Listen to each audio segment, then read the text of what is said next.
pop au mois de juin, les Who et le Jimi Hendrix Experience, programmés le même soir, se tirent la bourre pour savoir qui franchira le premier le mur du son. Et laissera les gentils babacools réunis dans cette paisible cambrousse californienne avec des acouphènes à vie. Bilan de la confrontation, match nul. Les uns ont tout détruit, l'autre a tout cramé.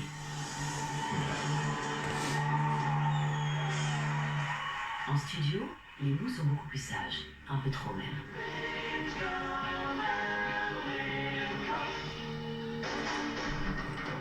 Après avoir été sollicité pour des spots pour Coca-Cola, l'idée d'un disque qui intégrerait des publicités pour financer les extravagances de plus en plus nombreuses des membres du groupe commence à émerger.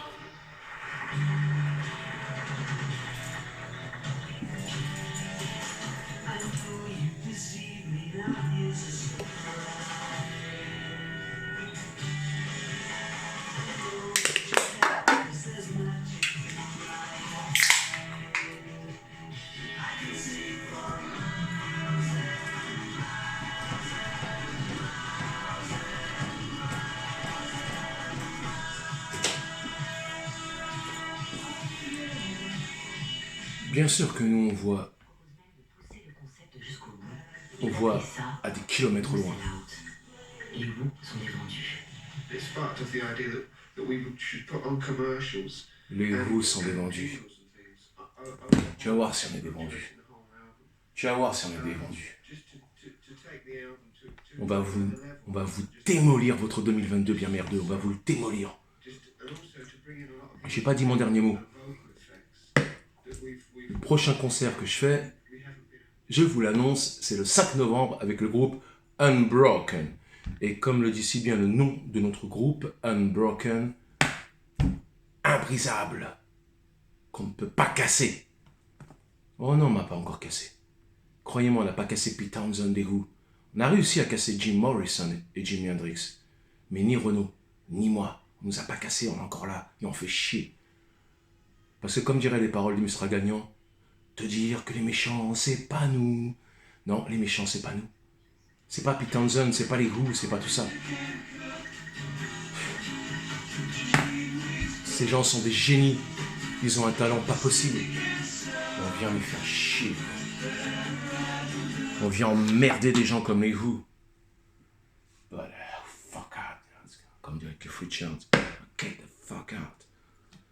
God damn it.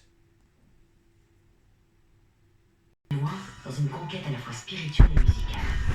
Toujours en connexion avec les préceptes de Meher Baba, il commence également à trafiquer des instruments électroniques afin de renouveler en profondeur la marque sonore du groupe. Ça, c'est du génie. Les compositeurs minimalistes américains constituent une source d'inspiration majeure, notamment un certain Terry Riley. C'est pas du talent, ça. C'est au-delà du talent. C'est du génie, man. Écoute bien ce que dit Pete Townshend, parce que moi un jour je vais crever, mais lui à 79 ans, il viendra encore vous emmerder, et j'espère bien, parce qu'il faut remplacer la religion par le divertissement. Ouais, c'est pas moi qui le dis, c'est Pete Townshend. C'est pas moi qui le dis, man, c'est Pete Townshend. Il est grand temps de remplacer la religion par le divertissement. Et c'est ce qu'on fait les années 60. C'est ce qu'on fait les années 70. Et c'est ce qu'on fait les années 80. Et vous arrivez avec vos années 2000. Et vous gâchez tout. Vous mettez des attentats, vous mettez des préceptes pas possibles. Alors interdit de fumer, interdit de boire, on ne peut plus conduire, il n'y a même plus d'essence. Voilà le résultat de la société de 2022. C'est ça, la société de 2022. C'est ça que vous vouliez? C'est cette merde que vous vouliez? C'est ça? Mais mon oncle, mes parents, pas ma mère était témoin de Jéhovah, puis alors mon père, n'en parlons pas, banquier à la Société Générale. Mais d'autres personnes de mai 68 se sont battues pour le contraire. On s'est battu pour qu'en 2022, on en arrive à un résultat où les femmes puissent s'exprimer, où les femmes puissent s'habiller normalement, et où les mecs puissent porter des cheveux comme les miens, exactement comme dans les années 70 ou 80.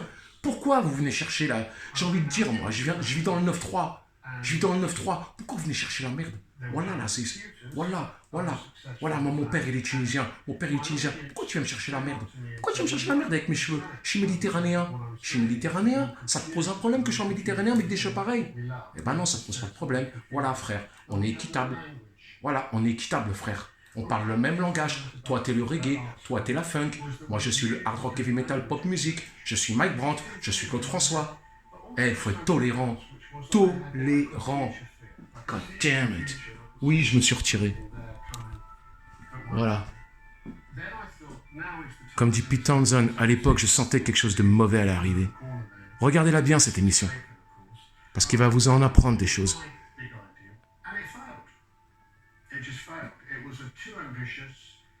Pete Townsend est un génie. Alors forcément, il pensait que les ordinateurs allaient arriver en 71. Non, ils sont arrivés fin 80. C'est vers la fin 80 et dans les années 90 que c'est arrivé. Et malheureusement, son projet était trop ambitieux, comme il dit. Lifehouse n'est jamais sorti.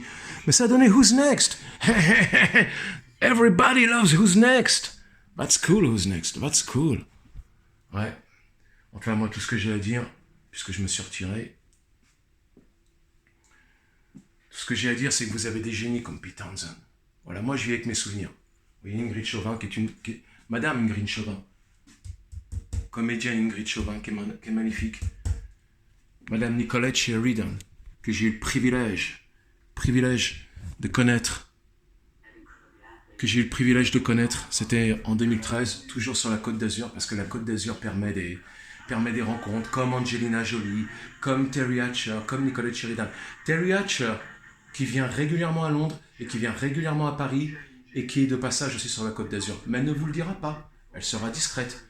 Ouais, j'ai compris le mot discrétion bien trop tard, malheureusement. J'ai compris le mot discrétion bien trop tard. Tiens, voilà, comme Motorhead. Voilà. J'aurais dû faire comme Lemmy. J'aurais dû un petit peu fermer ma grande gueule. Bah oui, John Sammy, on vous l'a toujours dit. Essayez de fermer votre grande bouche. Pourquoi? Parce que vous avez un grand cœur, mais malheureusement une trop grande bouche. Et vous paraissez un petit peu légèrement des fois pour un mythomane, et voire même un peu pour un arrogant, ou voire même un petit peu pour un paranoïaque. Alors que je vous connais... Moi, monsieur Yves Mourouzi, je vous connais, vous n'avez absolument rien.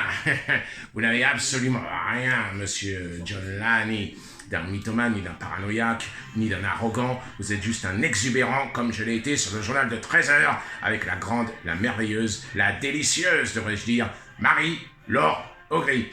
Voilà, bah écoutez, je pense qu'on a fait le tour des Who.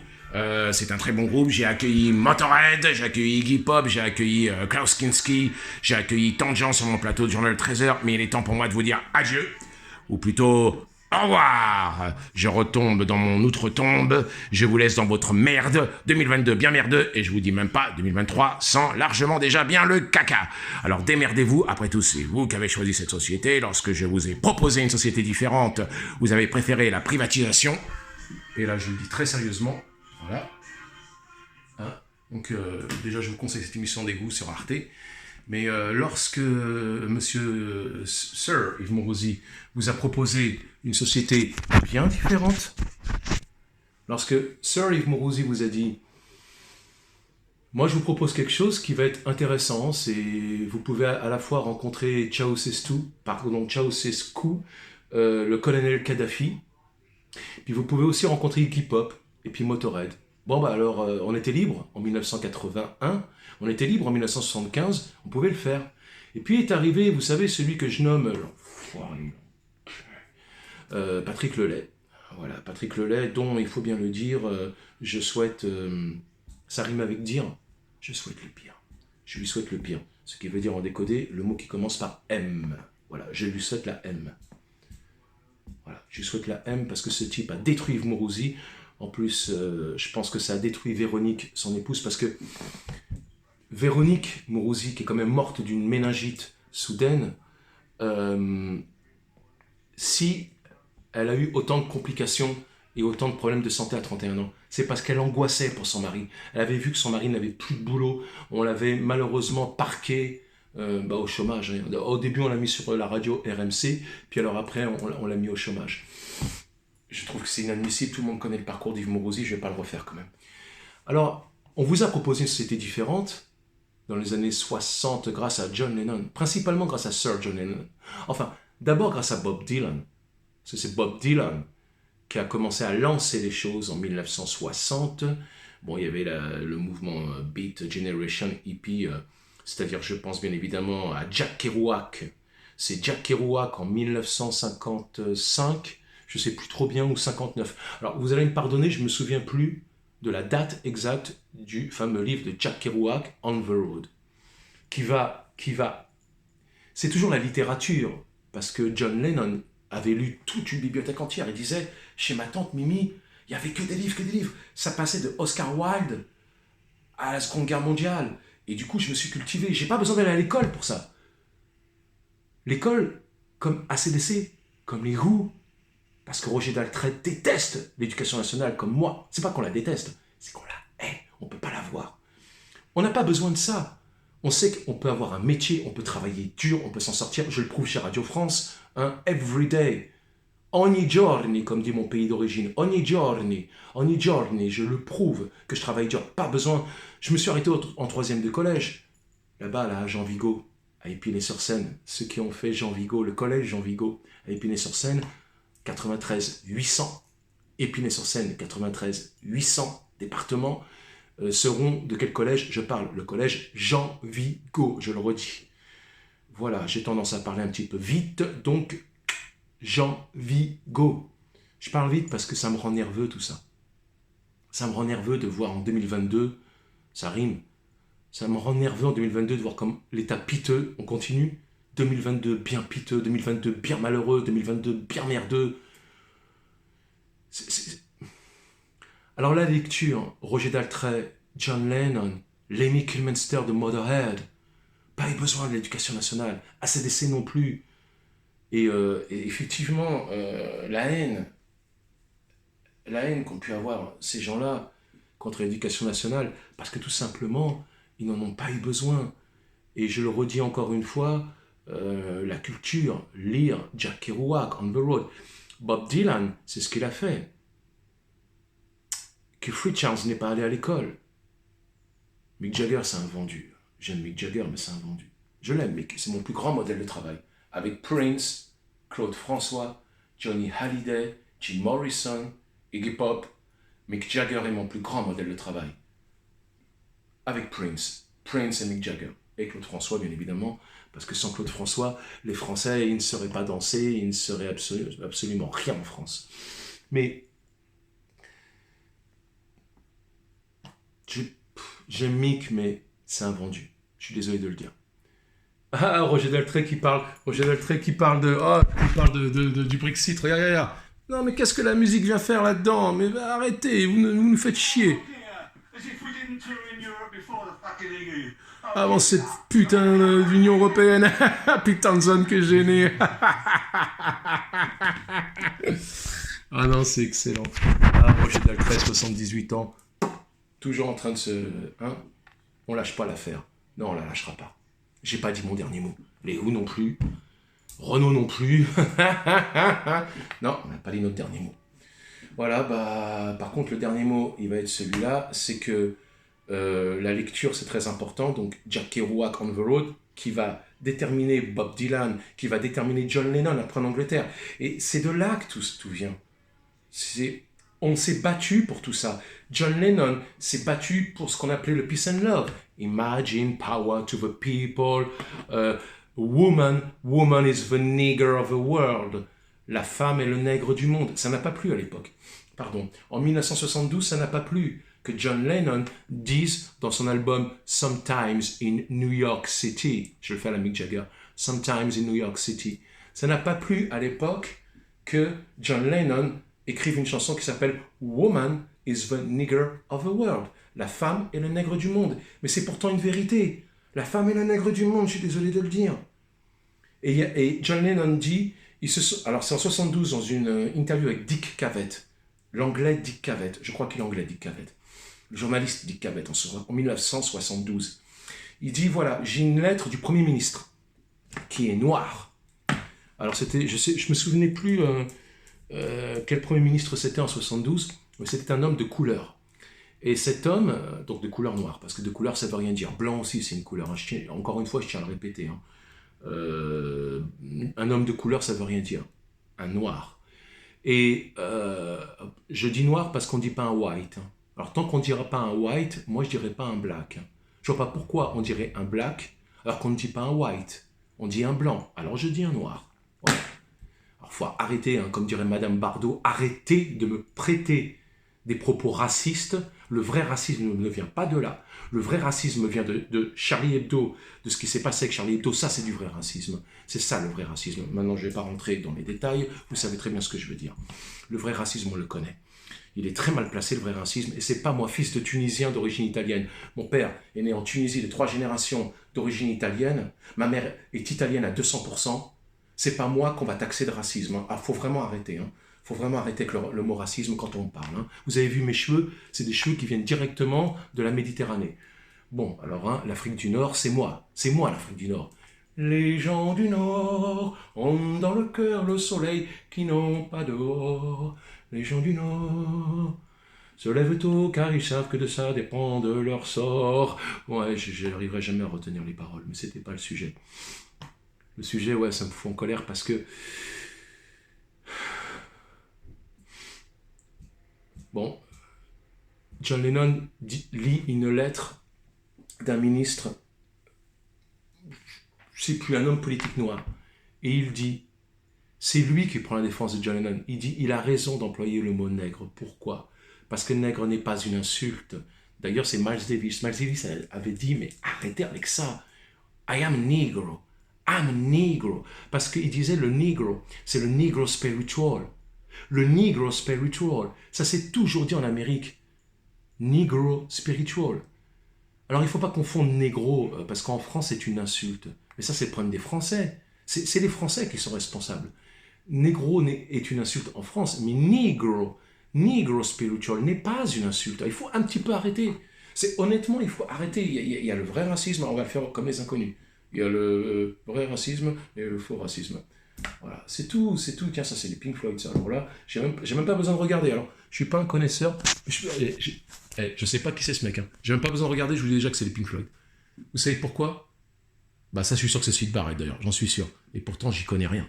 Oui, je ne fais pas partie de la secte Pink Floyd, contrairement à Radio France, parce qu'alors là, vous arrivez chez mes très chers magasiniers, vous leur parlez des Who, tout ça, ouais, on aime bien les Who, ouais, on aime bien les Beach Boys, ouais, on aime bien... Enfin, c'est les Pink Floyd qui sont sur leur téléphone. C'est une secte. Partout, il y a les Pink Floyd. C'est-à-dire, vous posez une question, c'est quoi ton groupe préféré? Alors, au lieu de vous sortir Supertramp, au lieu de vous sortir même Queen, je sais pas, regarde, les Rolling Stones, je sais pas moi,